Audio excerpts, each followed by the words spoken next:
Hello friends, welcome to Codeworm. বন্ধুরা, আজকে আমরা পিএইচপি সুইচ কেসের ব্যাপারে জানবো। তো এই যে সুইচ কেস, এই সুইচ কেসটা অনেকটা কিন্তু কন্ডিশনালের মতোই। তো কন্ডিশনালস কি, আমরা যেমন ইফ এলস শিখেছিলাম, ইফ এলস এলস ইফ, ঠিক ওরকমই। তো এটা একটু ডিফারেন্ট ওয়েতে আমাদেরকে লিখতে হয়, সিনট্যাক্সটা একটু ডিফারেন্ট। তো চলুন আমরা শুরু করি। আমি অলরেডি ব্রাউজার আর কোড এডিটর সম্পূর্ণ সেট আপ করে রেখেছি যাতে আমাদের টাইমটা সেভ হয়। তো আমি একটু জুম করে নিচ্ছি। বাস, আমি এখানে ডাইরেক্ট কোডিং লেখা শুরু করছি। আচ্ছা, তো সবার আগে আমি একটু কনসেপ্টটা বুঝিয়ে দিই যে এই সুইচ কেসটার কখন প্রয়োজন হয়। সাপোজ আপনার কোনো একটা ভ্যারিয়েবল আছে, এরকম নেম, এখানে সামথিং। ওকে, তো এখন খেয়াল করে দেখুন, এই এই যে ভ্যারিয়েবলটার যে ভ্যালুটা আছে, এই যে নেমের ভ্যালুটা আছে, এই ভ্যালুটা যদি ফিক্সড থাকে, যে কোডওয়ার্ম যদি চেঞ্জ না হয়, তাহলে আমার এক্ষেত্রে সুইচ কেসের প্রয়োজন হবে না।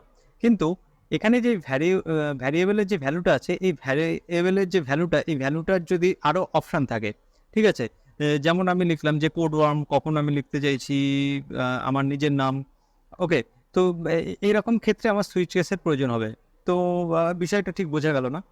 যেমন নেমের থেকে বেটার হয় আমি যদি উইকডেজ বা ডেজ এরকম লিখি, যে আজকে কী বার, ঠিক আছে, এরকম একটা ভ্যালু নিলাম, আমি ভ্যারিয়েবল নিলাম। ভ্যারিয়েবলের মধ্যে আমি এখন এখানে কী কী ভ্যালু লিখতে পারি, তাই তো? এই যে ভ্যারিয়েবলটায় এই যে ভ্যালুটা আমি এখানে লিখবো, এখানে আমার হাতে কী কী অপশান আছে? আমার কাছে এখানে কিন্তু 7টা অপশান রয়েছে, তাই না? এরকম মানডে অথবা টুইসডে, তাই তো, ওয়েডনেসডে। তাহলে আমি এখানে কিন্তু 7 রকমের এখানে আমি অপশান দিতে পারছি। ওকে, তো এই সমস্ত ক্ষেত্রে যদি আমার চেকিং করার প্রয়োজন হয় যে আজকে কী বার, তো সেই অনুযায়ী আমাকে কোনো মেসেজ রিপ্লাই করতে হবে, ঠিক আছে? বা আজকে যদি মানে দিনের বেলা এখন কটা বাজে, তো সেই অনুযায়ী যদি আমার কোনো মেসেজ প্রিন্ট করতে হয়, যে আমি ভোরবেলা যখন হলো তখন গুড মর্নিং জানালাম, দুপুরবেলা গুড নুন জানালাম, বিকেলবেলা গুড আফটারনুন জানালাম। তো এরকম টাইম সেকশন হিসাবে যদি কোনো কনসেপ্ট আসে, অর্থাৎ এই যে ভ্যালুটা, এই ভ্যালুটা ফিক্সড নয়, এই ভ্যালুটা পরিবর্তন হবে, ঠিক আছে? যদি এক এক সময় এক এক রকম ভ্যালু আসে, সেক্ষেত্রে আমরা সুইচ কেসের ইউজটা করতে পারবো। তো আমি অলরেডি কিছু এখানে এক্সাম্পল আমি বানিয়ে রেখেছি যাতে আমার লিখে সময় নষ্ট না করতে হয়। তো আমি প্রথম এক্সাম্পলটা দেখে নিচ্ছি। তো প্রথমে এক্সাম্পলটায় কী আছে, ঠিক একই রকম একটা বিষয় আমার এখানে বানানো আছে। আচ্ছা, আশা করি কোডটা সম্পূর্ণ দেখতে পাচ্ছেন। যেমন এখানে ডে অফ উইক, ঠিক আছে, এখানে হলো 3 লেখা আছে। তো এখানে কি বলেছিলাম যে আজকে কততম দিন, আমি কিন্তু এখানে লিখতে পারি যে 1 না 2 না 3, আমরা জানি 7টা দিন আছে। তো এইভাবে আমি লিখলাম।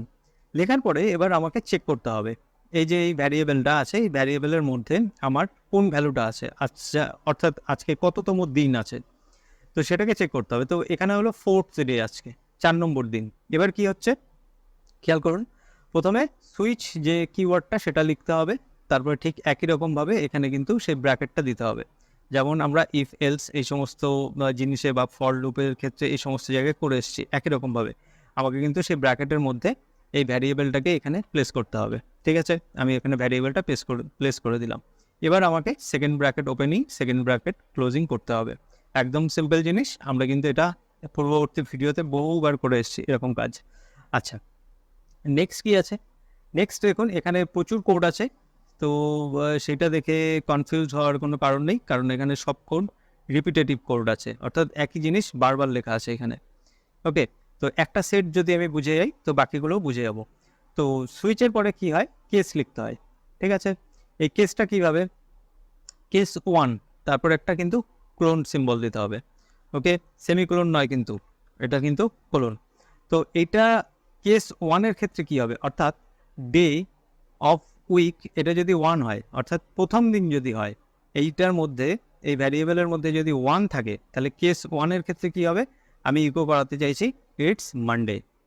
ওকে, তারপর কেস 2-এর ক্ষেত্রে একই রকমভাবে আমি ইকো করাচ্ছি Tuesday, Wednesday, Thursday, Friday, Saturday, Sunday. তো প্রত্যেকটার ক্ষেত্রে আমি কি চেকিং করছি, আজকে কি ডে আছে। ওকে, আজকে ডেট নাম্বারটা কি আছে, সেটা আজকে কততম দিন, সেটা আমি চেক করছি প্রত্যেকটা কেসের ক্ষেত্রে। আচ্ছা, এবার কি হলো, পরের লাইনে এই যে আমি যখন কেসটা চেক করে নিলাম, কেসটা চেক করার পরে এখানে আমাকে এই ব্রেক এই কিওয়ার্ডটা লিখতে হবে, ব্রেক করতে হবে। কারণ কি, আমি যদি এখানে 1 লিখি, ভালো করে বুঝে দেখবেন এই বিষয়টা, যে আমি যদি এখানে 1 লিখি তার মানে আজকে আমি জানতে চাইছি আজকে কী বার, ওকে, কি মেসেজ আমি প্রিন্ট করাতে চাইছি। তো আমি এক্ষেত্রে 1 লিখলাম, 1 লেখার পরে এই ভ্যালুটা এর মধ্যে প্রবেশ করলো। এবার এই ভ্যালুটা চেক করছি যে যদি 1 হয় তাহলে কেস নাম্বার 1-এ কী লেখা রয়েছে, প্রথম দিনের জন্য আমার ইটস মানডে। তো আমি যদি প্রথম দিনের ভ্যালুটা এখানে পেয়েই যাই তাহলে কিন্তু আমার এই দ্বিতীয়, তৃতীয়, চতুর্থ এরকম দিনগুলো চেক করার প্রয়োজন নেই, তাই না? তো সেক্ষেত্রে আমাকে কি করতে হবে, এইখানে একটা ব্রেক কিওয়ার্ড ইউজ করতে হবে। ব্রেক করলে কি হবে, এই যে লুপটা আছে যেটা, এটাও কাইন্ড অফ লুপ, তো এটা কিন্তু এখানে ক্লোজ হয়ে যাবে। এবার যদি আমি ব্রাউজারে এসে রিফ্রেশ করি, দেখবেন এখানে মেসেজ এসছে ইটস মানডে। এবার এখানে আপনি চেঞ্জ করে দিন, এটা যদি 7 হয় তাহলে কি দেখাবে, ইটস সানডে। তো এক্ষেত্রে কি হচ্ছে, যখন এখানে 7 এসছে তো এখানে 7 বসেছে, ওকে।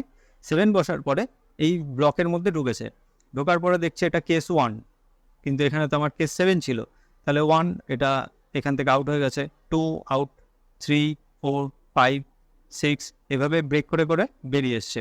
যখন কেস 7-এ এসছে তখন এখানে পেয়েছে কিন্তু ইটস সানডে, তো সেই জন্য এখানে দেখাচ্ছে ইটস সানডে। নেক্সট এখানে ব্রেক হয়ে গেছে।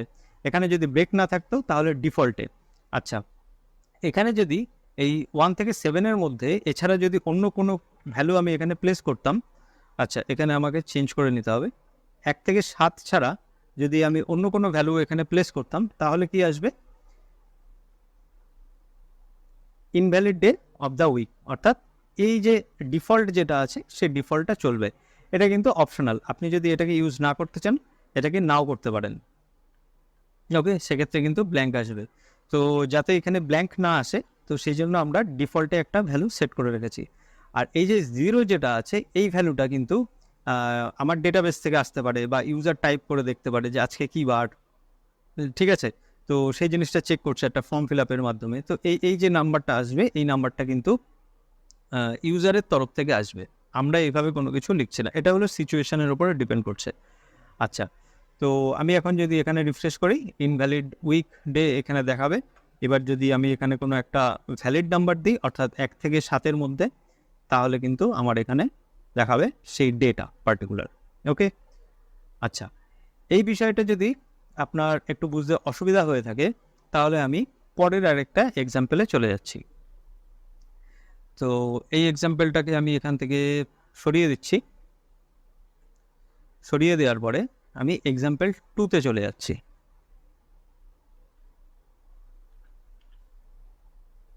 এক্সাম্পল 2 এখানে, তো এক্সাম্পল 2টা কি বলছে, সাপোজ একটা আপনার ওয়েবসাইট আছে, তো ওয়েবসাইটের বিভিন্ন টাইপের ইউজার্স আছে, ওকে।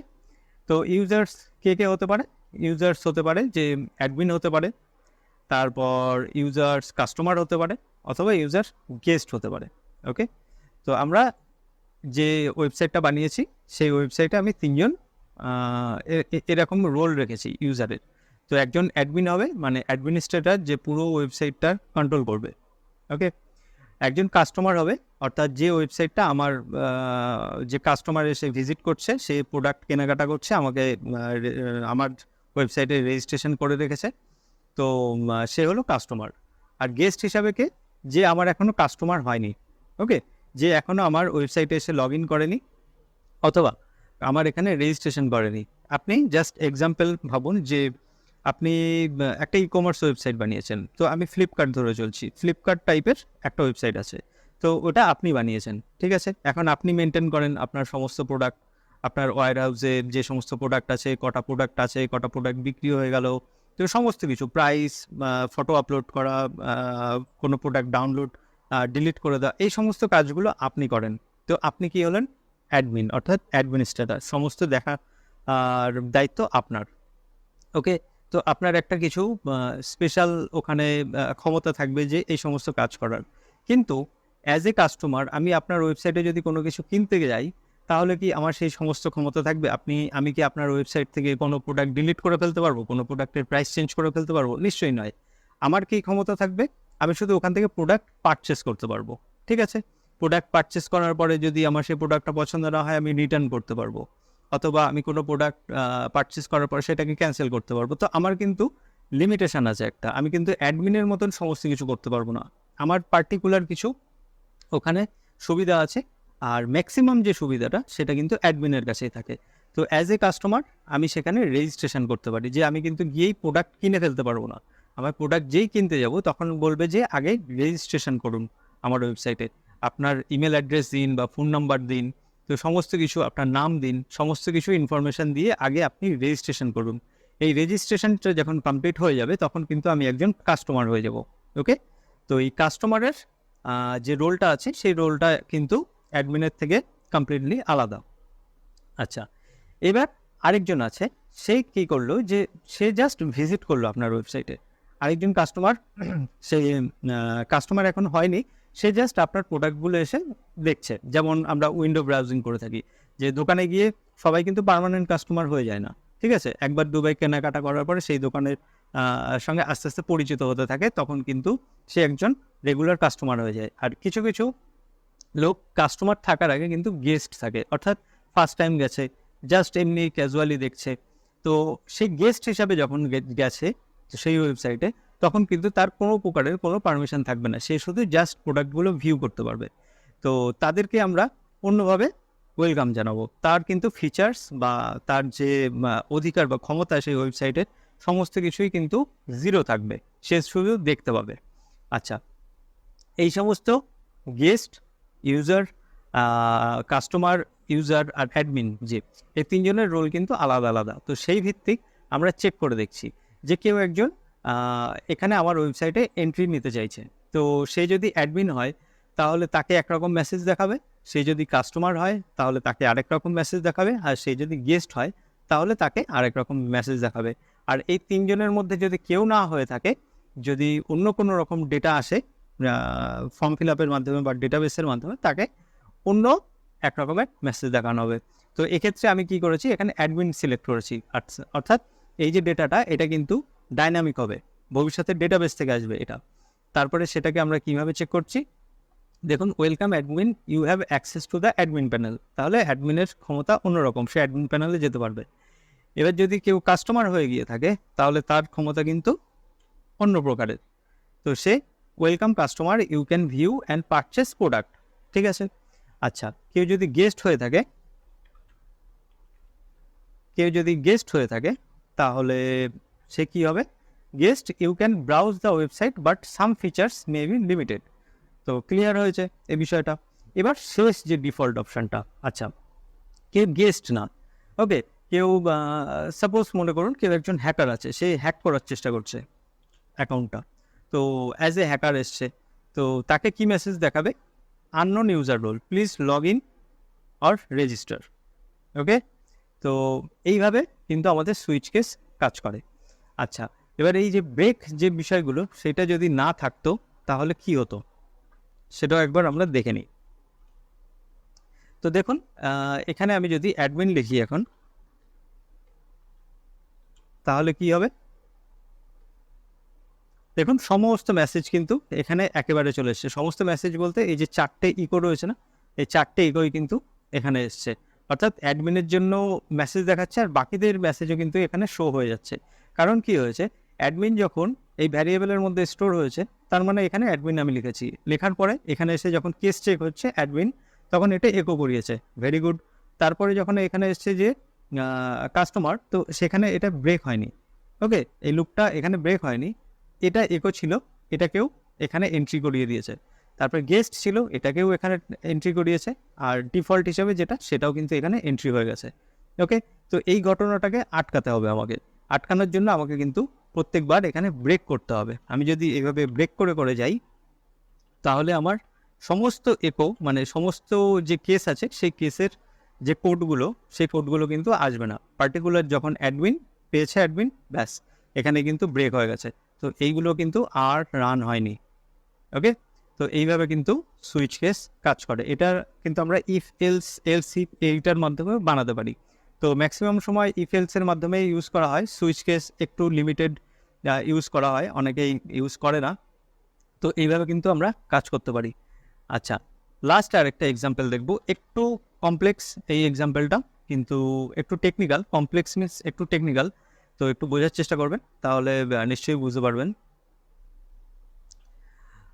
আচ্ছা, তো কি হয় যখন আমরা কোনো একটা ওয়েবসাইটে ভিজিট করি, অনেক সময় খেয়াল করে দেখবেন যে ওয়েবসাইটের লিঙ্ক যদি ব্রোকেন হয় বা ওই পেজটা লিঙ্ক না থাকে, তখন কিন্তু 404 এরর দেখায়, যে 404 এরর পেজ নট ফাউন্ড। ওকে, অথবা কোনো সার্ভারের একটা প্রবলেম আছে, তখন কিন্তু আরেক রকমের এরর দেখায়, 500 এরর বা 403 ফরবিডেন। কোনো পেজ যদি অ্যাক্সেস না থাকে আপনার কাছে, তাহলে সেক্ষেত্রে কিন্তু এরকম 403 একটা এরর আসবে। তো বিভিন্ন এইচটিটিপি প্রোটোকলের কিন্তু বিভিন্ন কোড আছে। আচ্ছা, এটা ফাংশনের মাধ্যমে বানানো, আমি ফাংশনটাকে সরিয়ে দিচ্ছি কারণ আমাদের ফাংশন এখনও শেখা হয়নি, তো আমরা সিম্পল সুইচ কেসটাকে শিখে নিই। তো এখানে যে স্ট্যাটাস কোড আছে, তো স্ট্যাটাস কোড বিভিন্ন টাইপের হতে পারে। ওকে, তো একদম বেসিক যেটা, সেটা হলো 200। বেসিক বলতে যেটা ওকে, আমার সমস্ত অ্যাক্সেস ঠিক আছে, আমি সার্ভারকে রিকোয়েস্ট পাঠিয়েছি, তার বদলে আমি ফেরত পেয়েছি কন্টেন্ট, তো সেক্ষেত্রে হলো ওকে, ঠিক আছে, ইটস ওকে। তো সেই জন্য 200 এই কোডটা 200 ওকে। তো সেই স্ট্যাটাস কোড চেক করে দেখি আমার এখানে কি আসছে, success, the request was successful. আচ্ছা, যদি আমি কোনো এমন একটা পেজে ক্লিক করি, সেই পেজ হয়তো নেই, অস্তিত্ব নেই। সাপোজ কোনো একটা ওয়েবসাইটে গেছেন, সেই ওয়েবসাইটে রয়েছে হোম, অ্যাবাউট, এরকম কিছু। তো সেক্ষেত্রে সাপোজ এরকম আছে, হোম লিঙ্ক আছে, তারপরে আপনার অ্যাবাউট আছে, তারপর ব্লগ আছে, ঠিক আছে। একটু আমরা প্র্যাকটিক্যালি দেখে নিই, কন্ট্যাক্ট আছে। ওকে, তো কন্ট্যাক্ট, ওকে।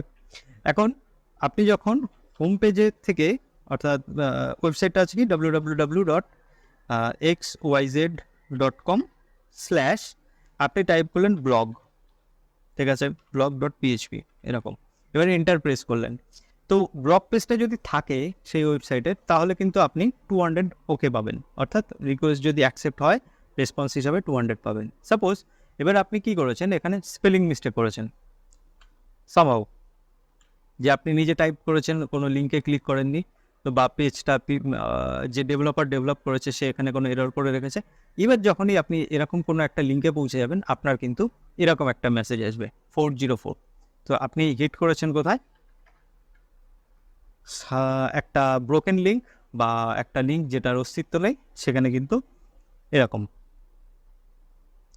তো 404, তখন এরর আসবে যে এরর নট ফাউন্ড।